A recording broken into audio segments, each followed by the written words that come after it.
Quinta-feira, dia 18 de dezembro de 2025, estamos dando início ao Jornal Gente para falar na primeira notícia mais importante desta manhã, que é a prisão do filho daquele que ficou conhecido como Careca do INSS. Ele foi preso em uma operação que está em andamento agora e também tem como alvo um senador da República, o senador Weverton Rocha, que é do PDT, partido político que está ligado diretamente ao Ministério da Previdência Social. Também nós temos um secretário do Ministério, secretário executivo número 2 do Ministério, envolvido também nessa investigação. Mais um passo que está sendo dado pela polícia nas investigações daqueles desvios das aposentadorias, das pensões, criminosos que tiraram dinheiro de aposentados e pensionistas no Brasil. Nós vamos direto para Brasília, a nossa reportagem está apurando as informações a respeito dessa operação. O Rodrigo Vilela tem os detalhes. Fala, Vilela, bom dia.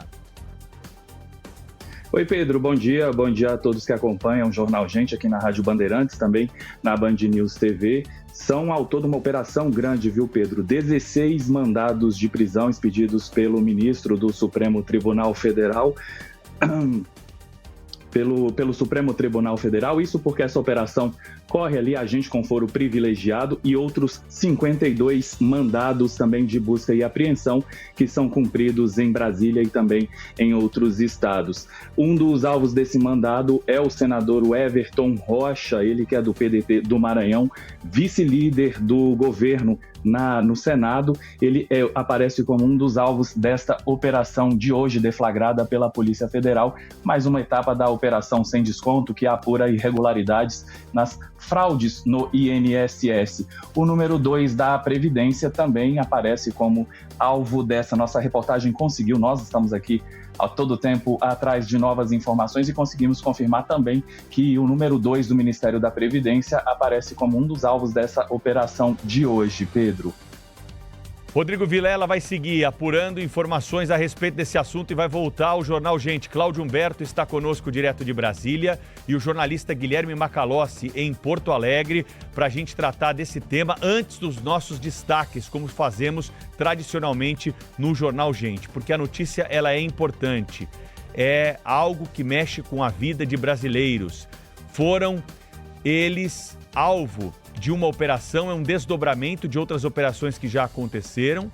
E desde abril, Cláudio Humberto, a gente vem tocando nesse assunto diariamente aqui no Jornal Gente, quando nós descobrimos escândalos que levaram aí a perdas financeiras de aposentados e pensionistas que eram tungado na cara dura por entidades picaretas que descontavam na fonte, na hora ali do benefício, recursos que deveriam chegar e vencimentos para os aposentados e pensionistas. Mais um desdobramento dessa história que ainda não foi totalmente esclarecida, Cláudio.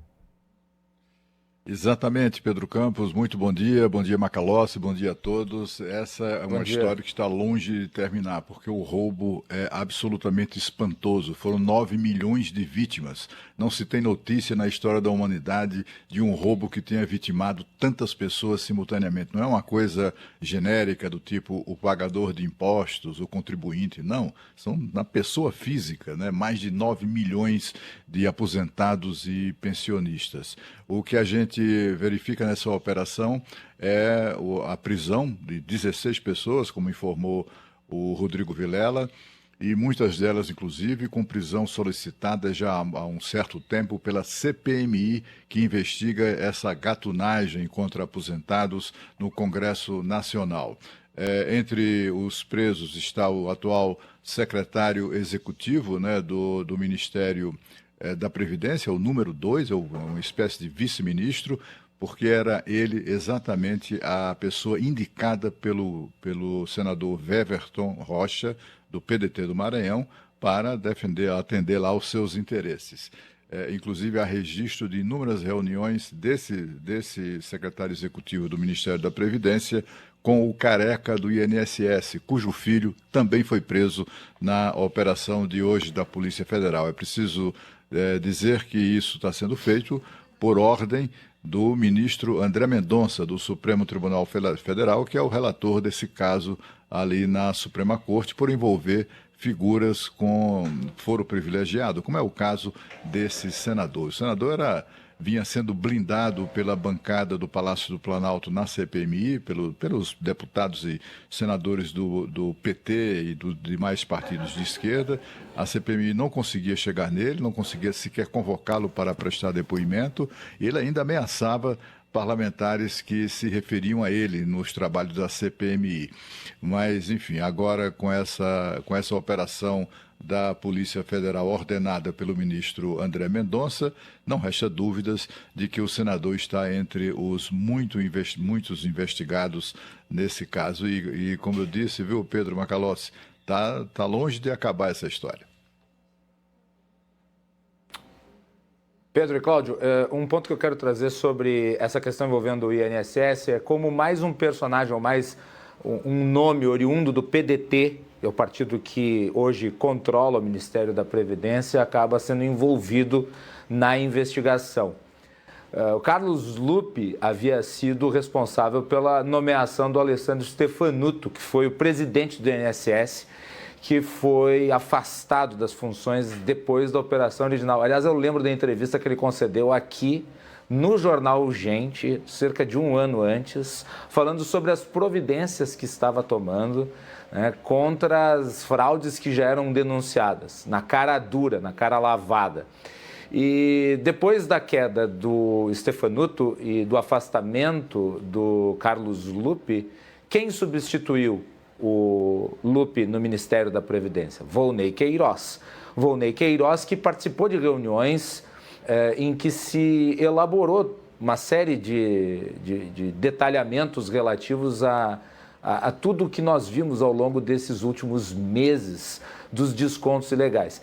E agora, mais um quadro do Ministério, o ministro adjunto, praticamente, o secretário do Ministério, que é a função técnica mais importante da estrutura, também envolvido no caso. Então, as pessoas mudaram, houve trocas de nomes, mas não trocas de métodos de conduta, o que demonstra que o Ministério da Previdência continua sendo ainda tomado ou contaminado por esse escândalo que, como bem descreveu o Cláudio Humberto, é um esquema que envolve milhões de pessoas afetadas. E o problema aí, viu, Cláudio Macalossi, é o seguinte, foi detectado o escândalo em abril, nós estamos no fim do ano.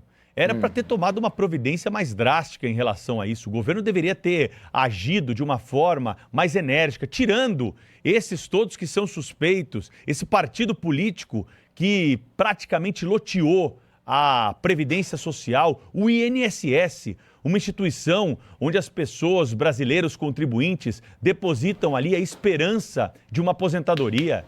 E nós continuamos com as mesmas práticas, substituindo algumas peças, mas com o mesmo esquema ali entranhado. Não era hora de fazer uma limpeza, colocar outras pessoas sem vínculo com esse partido político, com esse esquema, lá na Previdência Social e no INSS? E outra coisa, há indícios da ligação de pessoas muito próximas ao presidente da República. O próprio irmão do presidente Lula, o filho dele, agora em investigações que também estão avançando, na ligação com o careca do INSS. Sabe, se tem político por trás disso, estão tentando varrer para debaixo do tapete, não vão conseguir. Não vão conseguir, porque a investigação vai prosseguir.